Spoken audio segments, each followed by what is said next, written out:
«Осанна вышних». Этот возглас можно часто услышать на богослужении.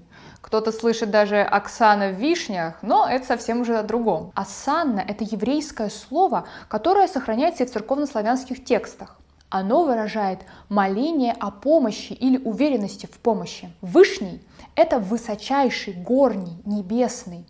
То есть осанна вышних — это такое спасение с неба. Согласно Евангелию, иерусалимский народ, ликуя, встречал Иисуса, сотворившего чудо воскрешения Лазаря. Люди постилали свои одежды на дороге перед Иисусом, размахивали пальмовыми ветвями и восклицали «Осанна вышних!